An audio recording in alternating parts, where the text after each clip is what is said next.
Perkembangan situasi terkini jangkitan COVID-19 di negara Brunei Darussalam, tidak ada kes baru disahkan hari ini dengan jumlah keseluruhan jangkitan COVID-19 kekal 141 orang.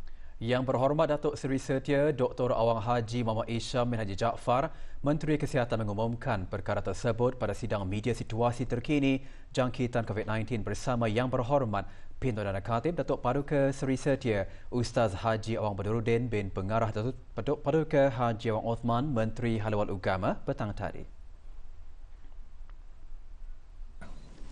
Kementerian Kesihatan ingin memaklumkan kepada orang ramai bahawa pada hari ini Isnin 24 Ramadan 1441 Hijrah bersamaan dengan 18 Mei 2020 Masihi, alhamdulillah dengan izin Allah Subhanahu Wa Taala jua tidak ada kes baru jangkitan COVID-19 disahkan di negara ini. Ini bermakna jumlah keseluruhan kes COVID-19 di negara ini kekal seramai 141 orang. Sementara itu, tidak ada kes telah disahkan sembuh dari COVID-19 pada hari ini, menjadikan jumlah keseluruhan yang telah sembuh kekal seramai 136 orang. Oleh yang demikian, jumlah kes aktif yang masih dirawat di Pusat Pengasingan Kebangsaan pada ketika ini ialah seramai 4 kes. Daripada jumlah tersebut, 2 daripadanya masih dalam keadaan kritikal. Walau bagaimanapun, hanya seorang saja yang masih memerlukan bantuan mesin tambahan hadlang mesin ataupun ECMO dan mesin pernafasan, manakala seorang lagi kini hanya memerlukan bantuan mesin pernafasan saja. Selebihnya adalah dalam keadaan yang baik. Pada ketika ini, seramai 101 orang sedang menjalani kuarantin menurut Akta Penyakit Berjangkit Penggal 204, manakala jumlah keseluruhan mereka yang telah menamatkan kuarantin ialah seramai 2,578 orang. Dalam tempoh 24 jam yang lalu, sebanyak 193 sampel telah diuji bagi virus SARS-CoV-2 yang membawa jumlah keseluruhan ujian makmal dijalankan sejak Januari 2020 kepada 17,414 ujian. Seterusnya, Kementerian Kesihatan ingin mengingatkan orang ramai untuk tidak merasa selesa dan leka dengan pengurangan langkah-langkah sekatan yang telah dimulakan. Walaupun jangkitan COVID-19 di negara kita adalah dalam keadaan terkawal, namun kita masih dalam ancaman wabak tersebut. Dari itu, Kementerian Kesihatan ingin mengingatkan kepada orang ramai untuk terus berusaha untuk meningkatkan kewaspadaan dengan mengikut nasihat-nasihat dari pihak kerajaan seperti tidak mengunjungi tempat-tempat ramai orang, mengamalkan penjarakan fizikal di mana saja berada dan tidak membawa warga emas dan anak-anak damit keluar dari rumah jika tidak diperlukan. Orang ramai yang mempunyai risiko tinggi adalah disyorkan untuk menggunakan penutup muka, dan bagi yang tidak atau kurang sihat untuk tidak keluar rumah kecuali atas sebab-sebab tertentu sahaja. Ini adalah di samping sentiasa mengamalkan kebersihan diri bagi mengelakkan kemungkinan penularan jangkitan terjadi. Kita tidak mahu senario jangkitan penularan semula berlaku ataupun di mana kita perlu memperketatkan semula sekatan-sekatan yang telah dilaksanakan. Di sini, Kementerian Kesihatan tidak akan teragak-agak untuk menutup serta mengambil tindakan undang-undang ke atas mana-mana premis dan restoran-restoran, terutama sekali gerai-gerai yang tidak mematuhi peraturan. Tindakan undang-undang juga akan diambil ke atas orang ramai yang tidak mengindahkan atau melanggar peraturan dan arahan yang telah ditetapkan. Sementara itu, Yang Berhormat Pihin Udana Khatib Datuk Paduka Seri Setia Ustaz Haji Awang Badaruddin bin Pengarah Datuk Paduka Haji Awang Othman menjelaskan pembukaan semula masjid, surau dan balai-balai ibadat seluruh negara akan dilaksanakan secara berperingkat dalam 4 tahap. Menurut Menteri Hal Ehwal Agama, semua masjid, surau dan balai-balai ibadat akan dibuka semula pada 29 Mei 2020 iaitu bagi sembahyang fardu Jumaat saja dan sembahyang fardu 5 waktu masih belum dapat dijalankan. Bagi tujuan tersebut, Majlis Ugama Islam Brunei telah bersidang pada hari Sabtu 16 hari bulan Mei bagi menghalusi persiapan penggunaan masjid-masjid, surau-surau dan balai-balai ibadat untuk dibuka semula, iaitu dengan mengambil kira ketiadaan kecemasan yang berbangkit dan juga mengambil kira keterangan daripada Kementerian Kesihatan dan nasihat dari segi hukum syarak. Keputusan majlis itu telah disembahkan ke hadapan Majlis ke bawah dunia yang Maha Mulia Paduka Seri Baginda Sultan Haji Hassan Al-Bolkiah Mu'izzuddin wa Daulah, Ibni Almarhum Sultan Haji Umar Ali Saifuddin Sa'adul Khairi Waddin, Sultan dan Yang di-Pertuan Negara Brunei Darussalam, dan Baginda telah memperkenankannya. Pembukaan masjid, surau dan balai-balai ibadat akan dilaksanakan secara berperingkat dalam 4 tahap. Tahap pertama akan berjalan selama 2 minggu, merangkumi 3 kali Jumaat, iaitu pada 29 hari bulan Mei, 5 hari bulan Jun dan 12 hari bulan Jun. Apabila tiada berlaku sebarang kes-kes jangkitan pada tempoh tersebut, perkiraan akan beralih memasuki tahap kedua, iaitu termasuk penggunaan untuk sembahyang fardu 5 waktu dengan beberapa peraturan yang ditetapkan. Antaranya, masjid akan dibuka 10 minit sebelum azan dan ditutup 10 minit selepas selesai sembahyang berjemaah, di samping memenuhi garis panduan yang telah ditetapkan oleh Kementerian Kesihatan. Kita akan menggunakan aplikasi BruHealth sebagai sistem kawalan bagi menentukan tahap kesihatan seseorang untuk bersembahyang di masjid. Tata cara penggunaannya adalah sebagaimana yang telah diberikan, sementara pemberikan seterusnya yang berupa dari Jabatan Hali wal Masjid Kementerian Haulul Agama ialah panduan sembahyang berjemaah dalam di masjid bagi membendung penularan wabak COVID-19. Sedikit masa lagi juga akan diberikan. Dalam kenyataan media yang sama, Menteri Halal Agama juga menasihatkan orang ramai agar berwudu dari rumah dan membawa sejadah sendiri serta memakai sungkup muka sebelum ke masjid. Ia bagi melancarkan kehadiran jemaah dan mengelakkan jangkitan. Mana-mana orang yang berisiko tinggi yang telah ditentukan lebih awal melalui aplikasi BruHealth dengan kod warna yang ditentukan adalah tidak payah pergi ke masjid. Begitu juga kanak-kanak berumur di bawah 15 tahun dan orang perempuan adalah juga tidak dibenarkan pada tahap pertama, kedua dan ketiga. Alhamdulillah, kita bersyukur kehadrat Allah Subhanahu wa taala yang mengizinkan kita dapat merancang untuk membuka semula masjid, surau dan balai-balai ibadat, dan insya-Allah juga akan menyampaikan hajat dan niat murni kita untuk ke masjid bagi menunaikan ibadat sembahyang fardu Jumaat mulai 29 hari bulan Mei nanti, setelah beberapa Jumaat ianya ditinggalkan berdasarkan keadaan yang tidak mengizinkan oleh adanya wabak COVID-19 dan berdasarkan hukum syarak, iaitu adanya uzur syar'i sebagaimana yang difatwakan oleh Mufti Kerajaan dalam fatwa bilangan 02/2020. Dalam hubungan ini, marilah kita memahami keadaan sebenar yang telah berlaku dengan insaf.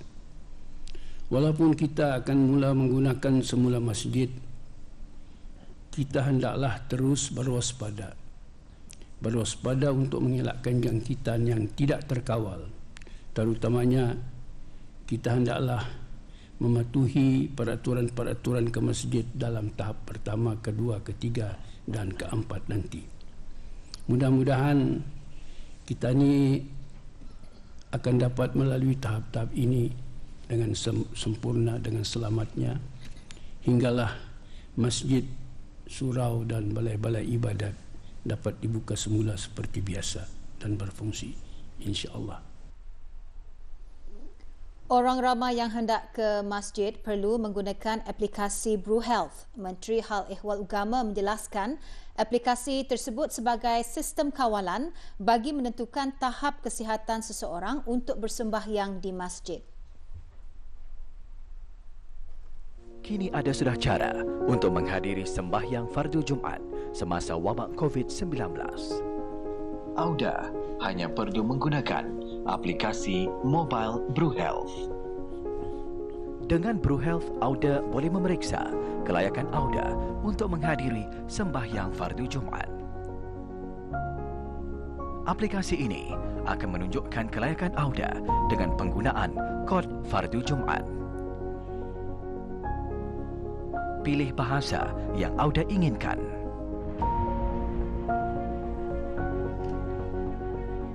Tekan tab sembahyang fardu Jumaat dalam aplikasi ini.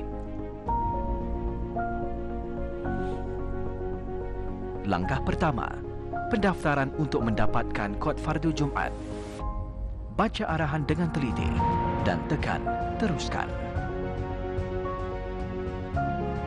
Langkah kedua, pilih pemohon untuk didaftarkan. Auda juga boleh mendaftar untuk ahli keluarga. Langkah ketiga, isikan maklumat pemohon. Langkah keempat, hantar dan buat pengakuan. Langkah kelima, kod fardu Jumaat didedahkan. Warna-warna kod termasuk hijau, kuning, merah, biru dan ungu. Kod hijau, Auda boleh menunaikan sembahyang fardu Jumaat. Auda perlu memilih senarai masjid yang tersedia.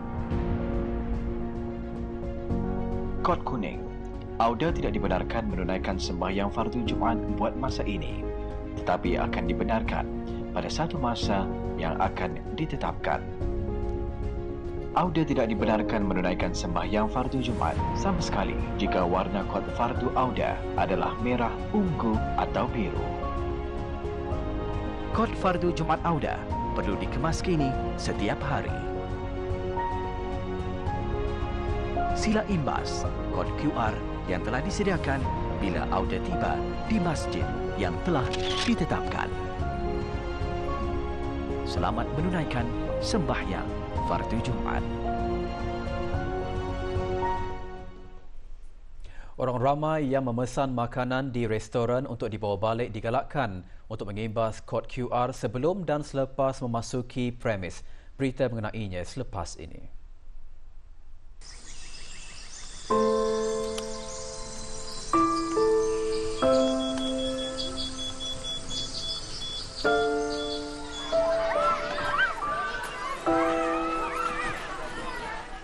Sehingga kini, negara masih saja terus menangani wabak COVID-19 sejak ianya disahkan wujud dan positif pada 9 hari bulan Mac yang lalu. Namun, alhamdulillah, kita dapat menghadapinya dengan penuh sabar dan bersepadu.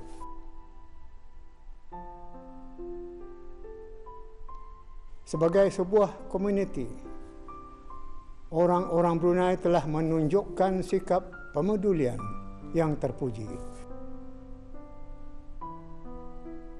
Beta turut memahami betapa beratnya bebanan para petugas barisan hadapan.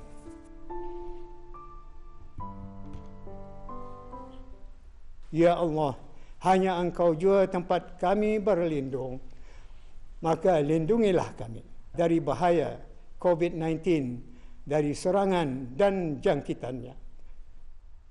Jika wabak ini bersebab dari dosa-dosa manusia, maka Engkau ampunkanlah. Sesungguhnya hanya Engkau jua yang maha berhak untuk memberikan pengampunan. Amin ya Rabbal Alamin.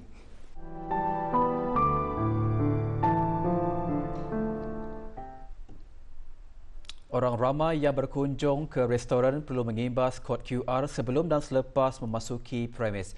Bagaimanapun, Menteri Kesihatan menggalakkan mereka yang hanya memesan makanan untuk dibawa balik juga melakukan perkara yang sama. Yang membuat takeaway masa ni digalakkan dulu, and ini pun is a new norm lah. Mungkin mengambil masa untuk orang membiasakan dirinya dengan keadaan ni.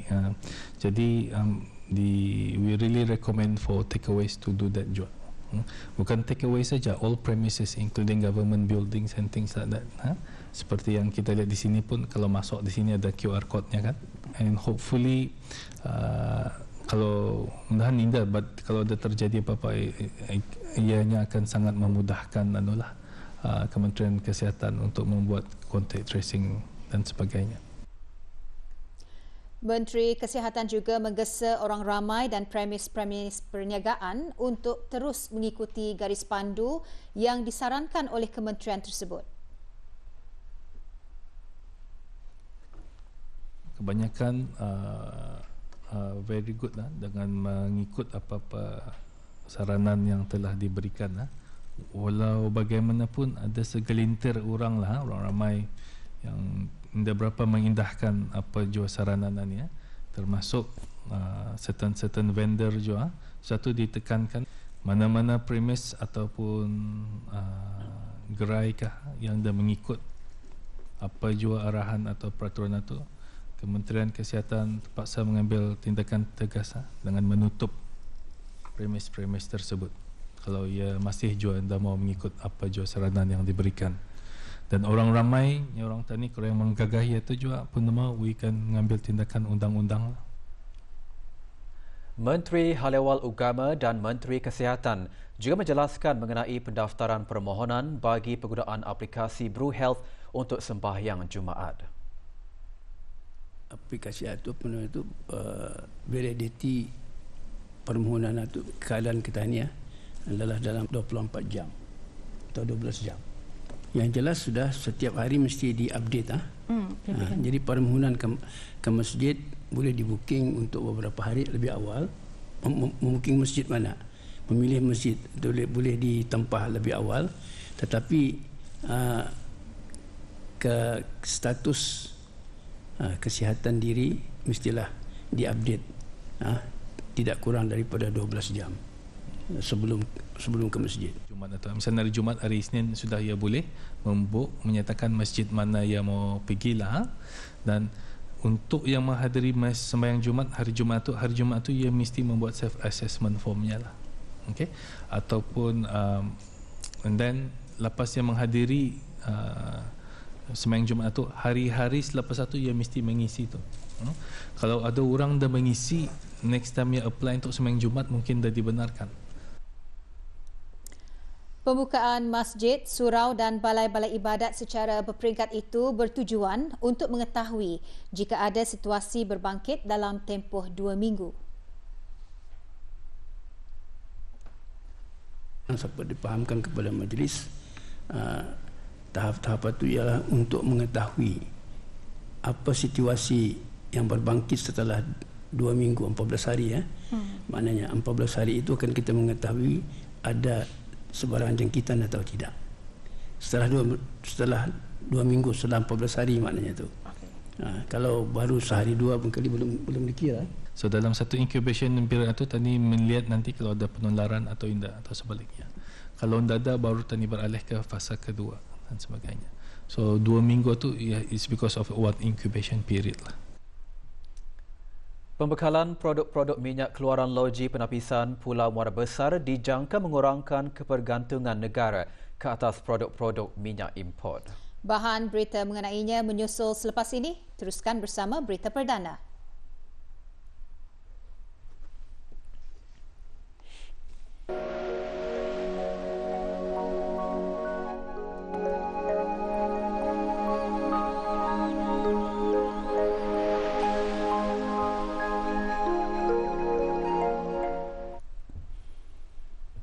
Industri Hiliran Negara Brunei Darussalam mencatat satu mercu tanda dengan peluasan rangkaian nilai minyak dan gas dalam negara. Hari ini, Syarikat Pemasaran Brunei Shell BSM mula menerima pembekalan produk-produk minyak keluaran loji penapisan Pulau Muara Besar.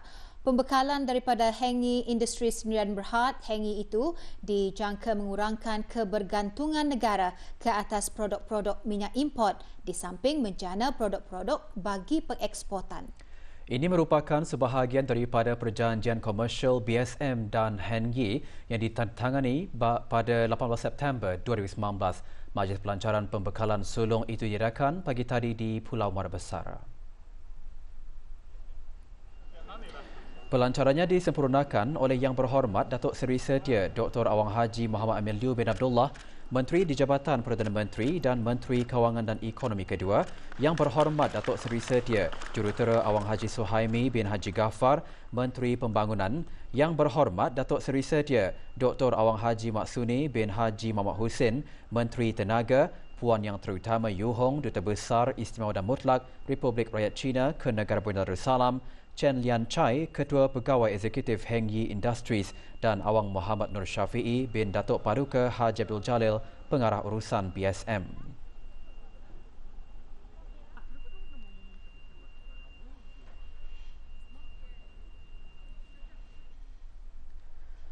Terdahulu, majlis bermula dengan taklimat dan penjelasan mengenai proses penapisan minyak dan lawatan ke sekitar bilik operasi. Hengi akan membekalkan 427,509 tong produk minyak kepada BSM bagi memenuhi permintaan domestik bulanan bagi produk-produk minyak. Loji berkenaan merupakan kompleks penapisan minyak bertaraf dunia dengan kapasiti penapisan 8 juta tan minyak mentah setiap tahun. Loji petrokimia ini berupaya mengeluarkan 13 jenis produk minyak petrol berbeza.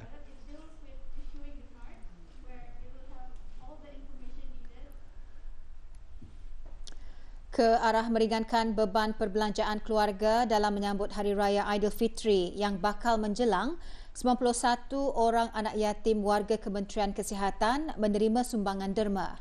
Di daerah Brunei dan Muara, majlis yang juga aktiviti tahunan itu berlangsung pada pagi tadi di Dewan Al-Afiah Kementerian Kesihatan. Penyampaian derma secara pandu lalu kepada 30 orang anak yatim warga Kementerian Kesihatan disempurnakan oleh Yang Berhormat Datuk Seri Setia Dr. Awang Haji Muhammad Isham bin Haji Jaafar, Menteri Kesihatan.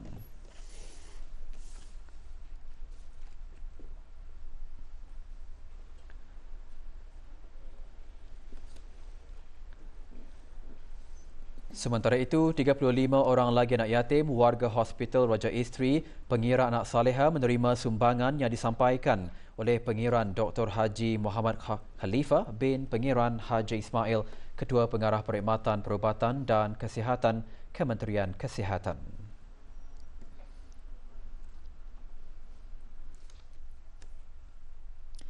Sementara itu, majlis penyampaian derma kepada anak-anak yatim warga Kementerian Kesihatan secara pandu lalu juga diadakan pagi tadi di daerah-daerah lain. Di daerah Temburong, penyampaian diadakan di Hospital Pengiran Isteri Hajah Mariam. Penyampaian derma kepada 5 orang anak yatim disempurnakan oleh Awang Haji Abdul Manap bin Osman, Setiausaha Tetap Kementerian Kesihatan.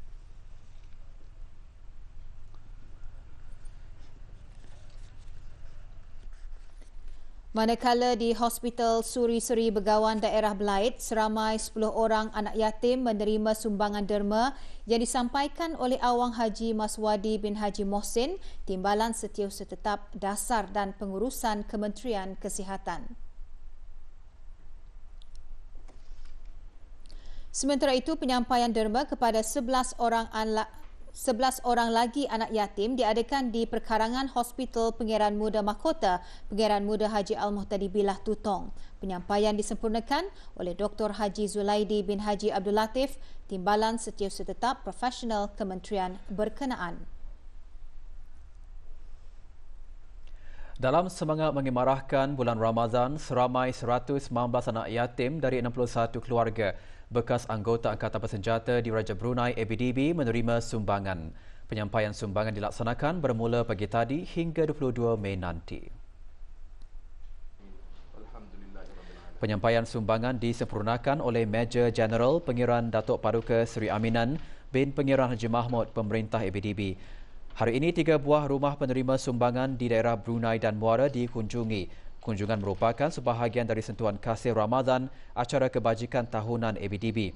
Selebihnya iaitu 58 keluarga yang akan menerima sumbangan tersebut daripada para wakil pemerintah ABDB. Sumbangan merupakan hasil kutipan dari tabung kebajikan ABDB, para anggota ABDB, tabung surau ABDB, Koperasi ABDB Kowira, Badan Kebajikan Isteri ABDB Bakti dan para penderma individu.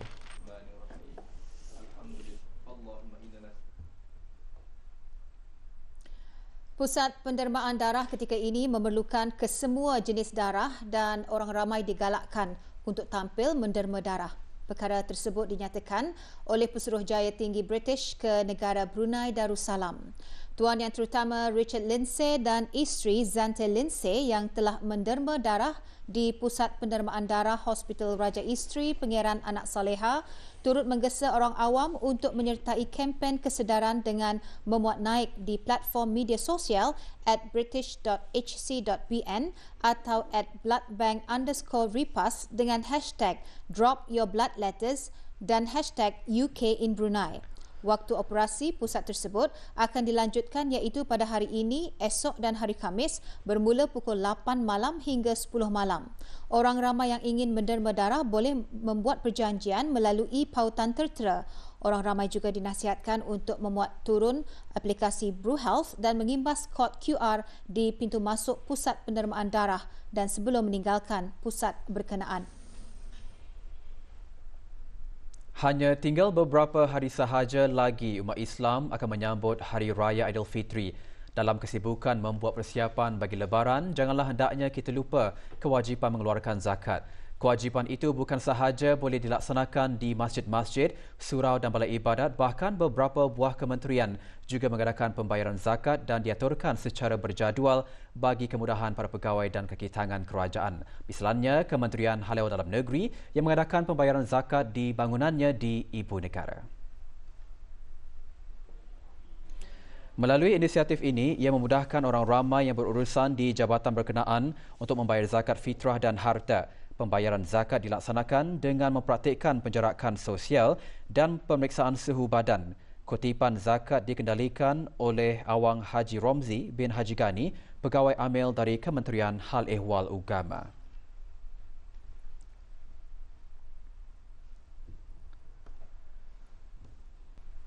Seramai 31 orang ahli Persatuan Pandu Puteri Brunei Darussalam yang kurang berkemampuan menerima sumbangan pada majlis penyerahan sumbangan amal persatuan tersebut.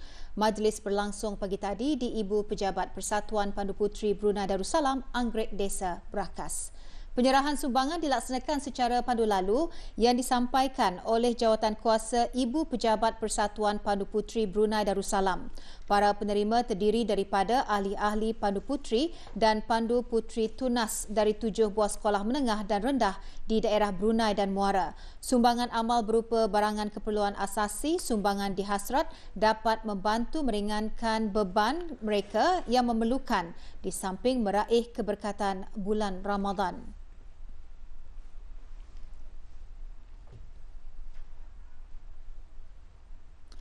Walaupun negara pada masa ini masih berada di dalam fasa pengawalan pandemik COVID-19, pasar pelbagai barangan gadung telah dibuka semula kemarin bagi kunjungan orang ramai dalam keadaan terkawal.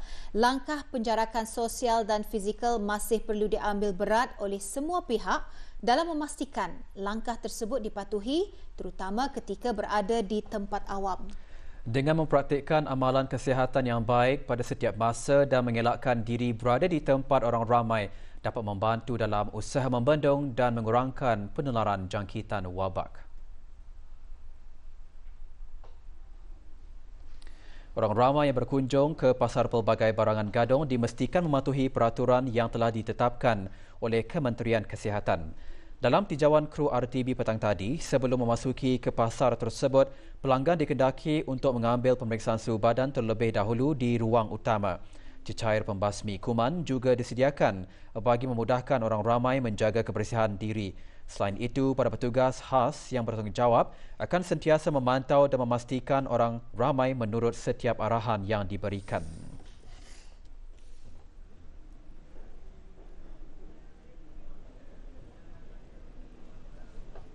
kami membuat kawalan, petugas daripada pasukan polis di Raja Brunei membuat kawalan kemasukan orang. So, kemasukan dihadkan kepada 150 orang sahaja termasuk penjual-penjual tu. So, bila dorang masuk, dorang kan kena bagi lanyard yang number. So, bila keluar, dorang bagi balik. Saranan daripada pasukan polis di Raja Brunei menyarankan kalau boleh, kalau rasa kurang sihat adalah dinasihatkan untuk stay saja di rumah. Dan juga kepada warga emas dan kanak-kanak. Kalau boleh, kalau akan membeli barang, pasantah arah family masing-masing. Pengagihan pek juada berbuka bagi projek berbagi rezeki KKBT McDonald's Brunei, One Meal One Love memasuki fasa kedua hari ini. Misi pengagihan dilaksanakan oleh ahli-ahli Kelab Komuniti Belia Transformasi KKBT, Pusat Belia Bandar Seri Begawan yang dianjurkan oleh Jabatan Belia dan Sukan dengan kerjasama Jabatan Pembangunan Masyarakat, Kementerian Kebudayaan Belia dan Sukan. Projek yang dikayahkan bersama oleh KKBT dan Syarikat Makan Ceria Sdn Berhad menumpukan kepada 4 golongan di 5 kluster di daerah Brunei dan Muara dan daerah Temburong. Dengan adanya inisiatif gabungan kerjasama dan sokongan dari pihak peniaga dan para belia akan memberikan impak yang lebih berkesan untuk sama membantu pihak kerajaan dalam memeduli golongan yang kurang bernasib baik.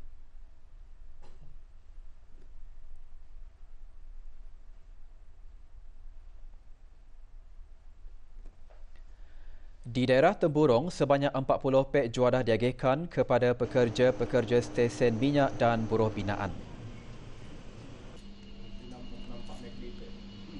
For this year, memandangkan mengikut dengan situasi semasa as our country sedang berusaha menangani penularan pandemik COVID-19, Alhamdulillah, we managed to find a way. Thank you to McDonald's Brunei and thank you to Bruneians. Today, we selaraskan dengan Temburong and also tapak pembinaan. And then also, we managed to distribute to the people who are in needs also. Pasukan polis di Raja Brunei meminta bantuan orang ramai bagi menjejaki seorang pekerja Indonesia berumur 23 tahun yang lari dari majikan. Emil Supriana yang memegang pasport AU531169 dilaporkan menghilangkan diri di Balai Polis Penaga. Sesiapa yang mengetahui keberadaan diminta melaporkan ke Balai Polis Penaga menerusi talian 3222-955 atau hotline 993 atau mana-mana Balai Polis berdekatan. Jalan Ban 6, Kampung Kilanas dan kawasan sekitarnya esok akan mengalami pemotongan sementara bekalan elektrik. Kita ikuti perinciannya.